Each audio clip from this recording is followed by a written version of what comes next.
Well, we're seeing a COVID surge throughout the Bay Area. In the South Bay, wastewater testing shows that COVID rates are in the high range. Positivity rates in Santa Clara County were nearly 10% in the last week of August. And for context, statewide rates broke above 20% at the height of that pandemic. And joining me to discuss this latest wave is Dr. Abraar Karan, who is an infectious disease physician at Stanford. And so, doctor, what is the latest on the COVID variants? Are they considered variants of interest? And exactly how concerned should we really be?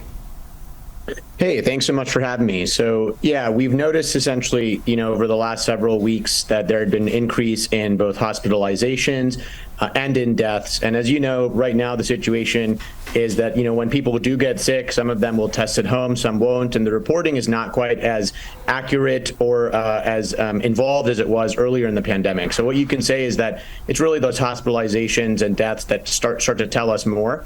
I would say that right now, what we're seeing, and, even in some of the research studies we have where we're following the spread of the virus in people's homes, especially those who don't get quite as sick, symptoms are very similar to previous strains. And right now, the data that we have on the vaccines that will be hopefully approved soon is that they should have some benefit as well. So let's talk about those symptoms. What should we look out for? How contagious are they? Yeah, it's generally a cough, fever, chills, shortness of breath for some people, depending on if you've got comorbidities like lung disease or other conditions that could impact you in that way. Body aches. Some people still report loss of taste and smell. So very similar to the symptoms that we had seen prior. I would say the biggest difference is that if you remember early in 2020, we had a lot of people getting hospitalized for severe pneumonias, and over time that has changed. So yes, we still do see it and can see it in people that are immunocompromised and who are older, but generally it's going to be more upper respiratory type symptoms and then generalized ones like I described.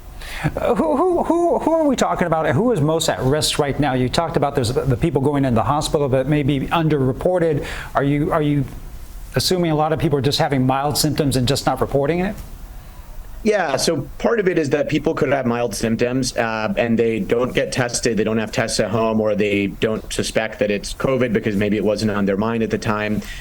Or it could be people that have tested but then didn't report it anywhere particularly because, the process is that you would have to go and report it, whether through the web or through a telephone. And different states have different reporting mechanisms. So I would say that hospitalizations is something where we actually are testing people, right? So then we truly do know that there is an increase in COVID in that way. And then other measures, like you mentioned, wastewater is a broader way to say, yes, relative to prior, it seems that there's an increase. In terms of who gets very sick, I'd say it is similar to what it has been. So it's people that are above age 65, but again, the older and older you get, it's also because people that are older often have comorbidities, right? So they have immunocompromising conditions. They could have diabetes, obesity, lung disease, heart disease, people that are on immunosuppressive medications, whether that be because they have rheumatologic conditions or cancers or other things. So that's generally who we would say get the most sick, similar to before. And you touched on this, but what is the latest on the next COVID booster? When will it be available? And should we all be getting this?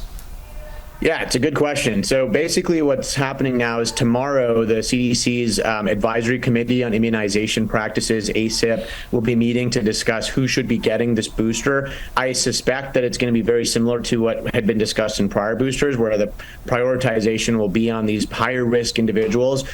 For people who are lower risk, again, it's sort of going to be a conversation for many people with their physicians, especially if they're in categories that are lower risk. What I can say is that it's been quite a while since we've been boosted, but many people have been infected before. So we have some level of immunity. And then on top of that, the newer boosters are more closely tweaked to the strains that we're seeing now than the older ones were. So there will still be some benefit to be expected in getting those. All right, well, always good information. So Dr. Karan, thank you very much with Stanford. Thank you.